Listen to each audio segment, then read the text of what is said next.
সম্পূর্ণ ফ্রিতে আজকের এই আইফোনটি আপনি পেতে যাচ্ছেন। সাথে থাকছে অনেক সুন্দর সুন্দর গিফট। তার চেয়ে বড় চমক, ফুলের কাজের বিষয়, 50,000 টাকা স্যালারি, জব অফার সম্পূর্ণ ফ্রিতে।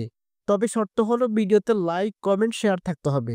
যাদের সবচেয়ে বেশি লাইক, কমেন্ট, শেয়ার থাকবে তাদের মধ্য থেকে প্রত্যেক মাসে 10 জনকে ড্রয়ের মাধ্যমে বিজয় ঘোষণা করা হবে।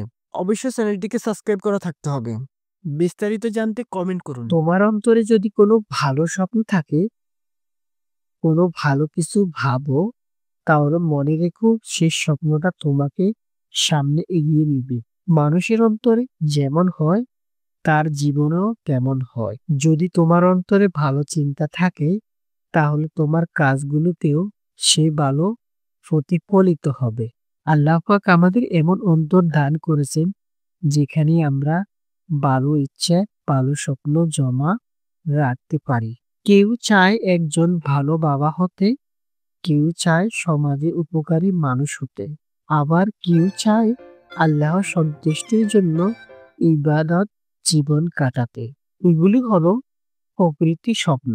যদি এমন অনুপ্রেরণার কথা ভালো লাগে, এখন এই ভিডিওটাকে লাইক করো, কমেন্ট লিখো তোমার মতামত, আর চ্যানেলটিকে সাবস্ক্রাইব করো।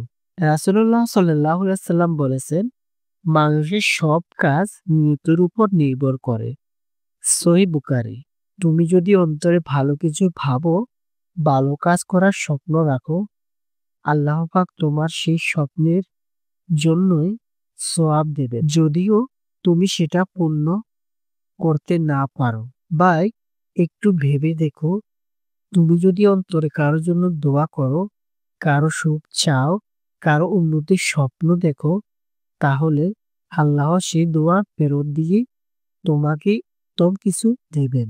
অন্যদিকে যদি অন্তরে মন্দ চিন্তা রাখো, ঘৃণা রাখো, কারো ক্ষতির স্বপ্ন দেখো, তাহলে সেটাই তোমার অন্তরকে কালো করে দেবে। তাই যদি মনে করো এই বার্তাটা দরকারি, তাহলে এখনই ভিডিওটা লাইক করো, শেয়ার করো বন্ধুদের সাথে, আর চ্যানেলটিকে সাবস্ক্রাইব করে রাখো।